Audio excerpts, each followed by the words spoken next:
The next common client scenario that I have is the weekend binger. And this one I see a lot, and this one is near and dear to my heart, as this was me. So this client is 50 years old. She's 5'5", and she weighs 145 pounds, and she would like to lose 10 to 15 pounds. She works in a restaurant, so she's going to be working some late nights, and she sleeps in on the weekends. She works out during the week, but nothing regularly. She's just taking a couple classes here and there. She does track her calories during the week. She's at around 1,400, but on the weekend, she is just going off. She's not tracking at all, so we have no idea what she's having on the weekends. So this is a classic restrict and binge kind of scenario.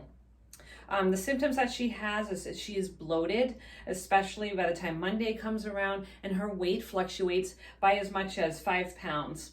And she also has some adult acne and some PMS symptoms, and those have gotten worse with some heavier bleeding. She's going through several tampons every day, like every couple of hours. She has to change those out, and her breasts are sore, and she has painful cramps, especially on the first day of her cycle.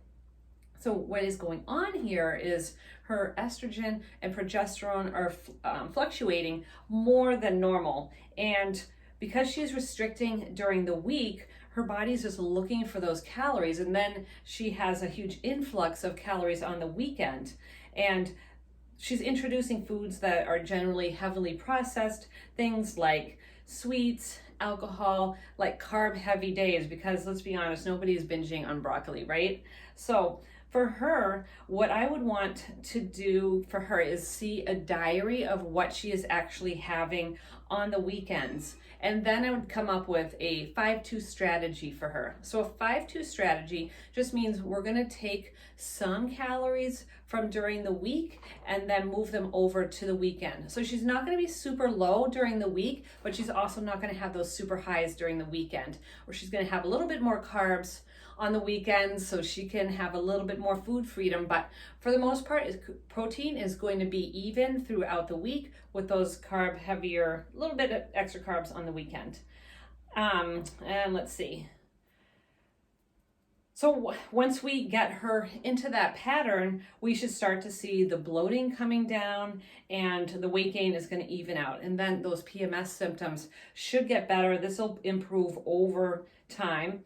But as far as training goes, I would like to see her weight training 3 times a week, and then just getting in a daily walk every single day, if possible, to get in some exercise, a little bit of activity, and more importantly, sunlight, because that is going to be super important for vitamin D levels and to balance out her hormones.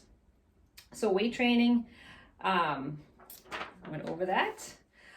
So with her, once we get her calories into more of a set range for the week, so it's really more important how many calories she's having overall during the week. It doesn't matter, that's going to fluctuate a little bit more on the weekends. By having that into check, she should be able to lose 1 to 1.5 pounds per week. And that's going to be about 4 to 6 pounds a month, depending on her lifestyle or what her goal is. So we know she wanted to lose 10 to 15 pounds. So this could take anywhere from 3 to 5 months. And this is really going to be dependent on if she can adhere to those calories during the weekend, which might be kind of hard for her at first because she's used to that cycle. So all these things take time, and I think it takes a little bit longer than people realize that it's going to take. So just knowing that ahead of time, I have that conversation with my clients all the time. And they'll sign up with me for 3 months, but I tell them it's probably going to be at least 6 months for you to get to that very end result that you're looking for.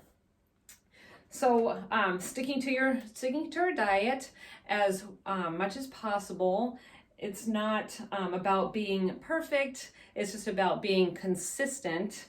And, it doesn't take much. I always encourage my clients, if they, go off on the weekend or whatever, to still track those calories, because just and it's not to embarrass them or to shame them in any way. You know, it happened. I don't care, but I think knowing like how much, where those calories are coming from is important for you to make that connection and to actually make the changes that are going to get you the results that you're looking for. So trust me, I've been there. You know, you're hanging out with your friends, you have 3 glasses of wine, maybe 4 glasses of wine, plate of buffalo wings and some nachos, and I've tracked it before and it is not pretty, trust me. But you know, if that happens occasionally, that's fine, but doing that every single weekend is not going to get you the results that you're looking for. So just being consistent, trying to avoid those binging situations,